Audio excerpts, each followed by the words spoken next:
कहना है।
बिरहा के नंबर है, अहंकार में कहना है।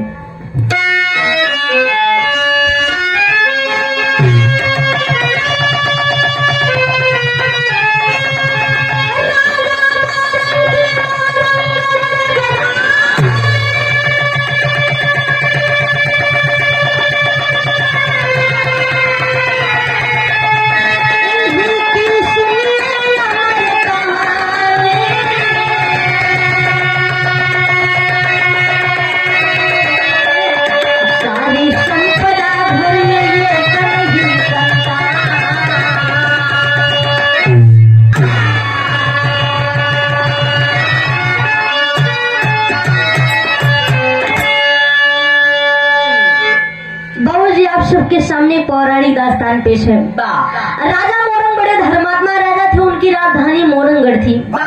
उनके राज्य में किसी चीज की कोई कमी नहीं थी।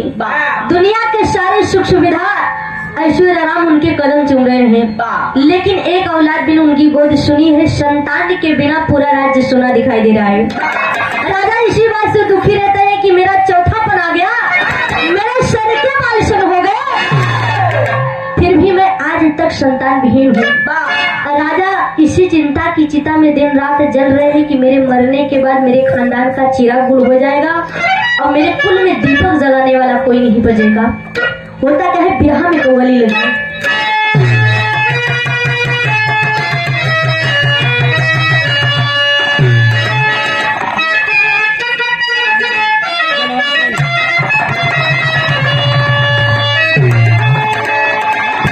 अंजनी भैया सोई गन का अच्छा जागा था। ये देखा कौनो प्रेमी प्रेमिका के बात है। प्रेमी अपने प्रेमिका के समझावत या मोहल्ले में थोड़ा बच के रहा, काहे कि यहाँ के लड़के बड़े शैतान हैं। प्रेमी समझावत का हाथ का वक्त कहना है।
लेकिन भाव पर गौर करी है बाबू जी, कहना है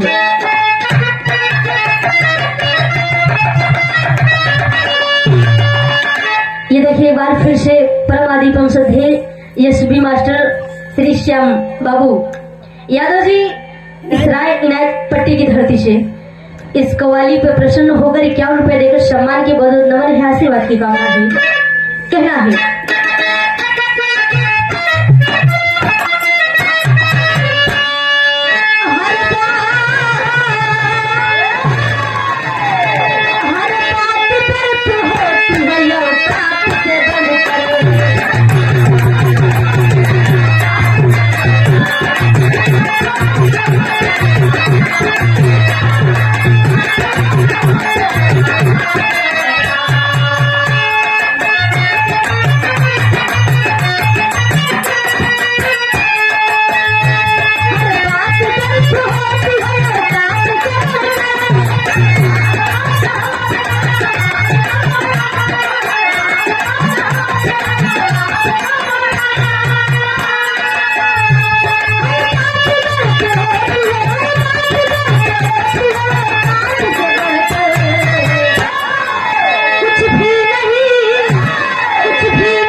औलाद का गम व्यक्ति को औलाद का पानी याद दिला देता है। इस संसार में औलाद से बड़ी कोई दौलत नहीं है। बाबूजी जरूर उसके सीने पर हाथ रखकर पूछा जाए जिसके पास दुनिया के सारे सुख सुविधा ऐश्वर्य विराजमान हो, लेकिन एक औलाद न हो, उनकी आत्मा पर क्या गुजरती हो। ऐसी ही दशा राजा मोरंग की है। राजा मोरंग अपने मन में करते हैं पश्चाताप, राजा मोरंग अपने मन में करते हैं पश्चाताप। प्रजा कहे निर्वसिया का मुंह देखना है पाप। प्रजा भी उन्हें निर्वंशी कहने लगी। होता क्या है, नज़म में कहना है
जाती है। राजा निर्णय लेते हैं कल सुबह राजधानी छोड़कर मैं जंगल में तपस्या करने चला जाऊंगा। ऐसे राज्य में रहने से क्या फायदा जहाँ की प्रजा राजा को ही निर्वंशी कहे। बाबूजी सुबह होने के बाद राजा खजाने की चाबी मंत्री को सौंप कर रानी से पुत्र प्राप्ति के लिए जंगल में जाकर तपस्या करने की सहमति लेते हैं। उसके बाद राजा जोगिया वाला रमाकर हाथ में कमंडल लेकर जंगल की ओर चल देते हैं। बिरहा में एक लाइन गीत लगी।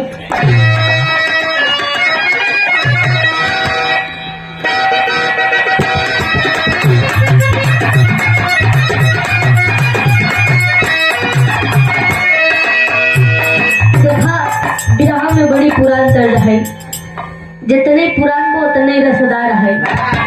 कहा जाता है कि पुरान चीज बड़ी वजनाई रहा था। नया 9 दिन पुरान सब दिन बढ़िया बढ़िया गाना बड़ी बजत रही। 4 दिन बजे ओकरे बाद एकदम समाप्त हो जाई। हमरे माता जनता के गीत है ई दुधा चाचा कहूँ सोई इतना ही के ब्याहे हो गए। अरे बैठा है कहना है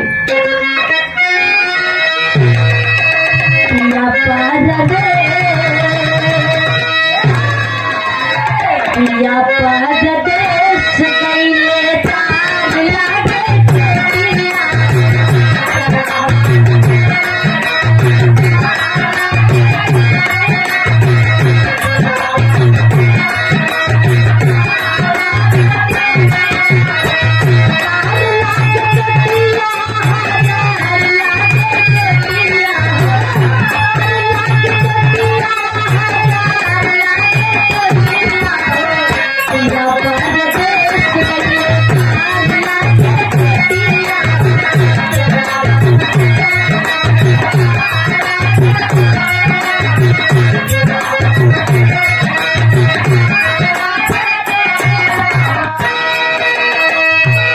लेकिन इधर राजा मुरंग करत इनका कहना है करे के तपस्या राजा आए प्रिया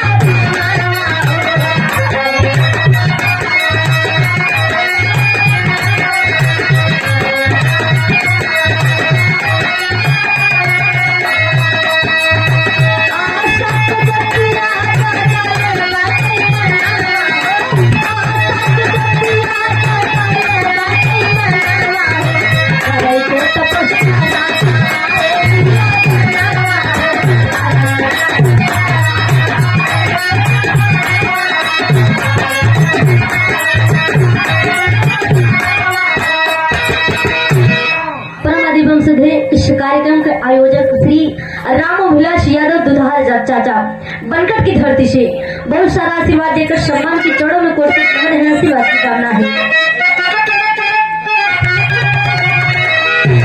जंगल के पीछे वाले पहुंचे हैं जाई, सुंदर रास्ता न पेला सब लगाई।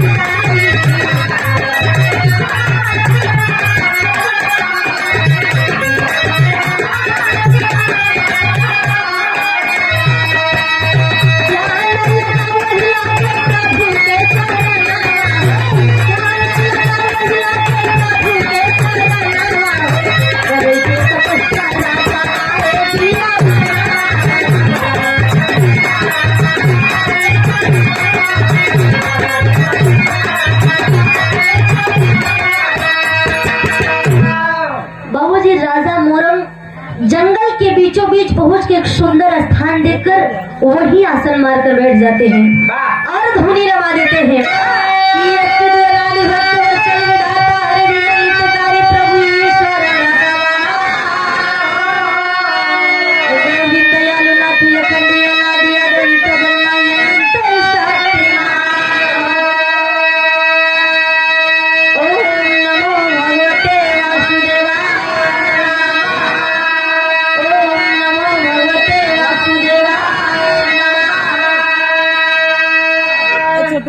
और द्वादश मंत्र का जाप शुरू कर देते हैं। बस बाबूजी होता क्या है, उधर से देवर्षि नारद गजरहिया चुनी मुंडहवा मुड़ अलौकी को बाजा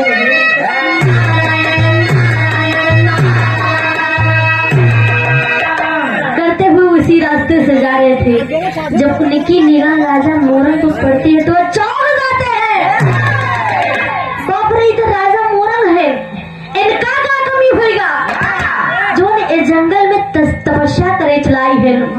अगर ऐसा ऐसा राजा महाराजा तपस्या करे लगी तो हमन जोगी जति के घर ठिकान लगी। ये बात हम अपन चल के राजा मोरंग से पूछी था कि तोरे ऊपर कौन संकट आएगी, कौन परेशानी आएगी, जो इतनी बड़ी राजधानी छोड़ के तू जंगल में तपस्या करे चलाई। हाँ बाबूजी नाराज जी करते क्या है, राजा मोरंग के पास पहुंच के बुलावा थे कि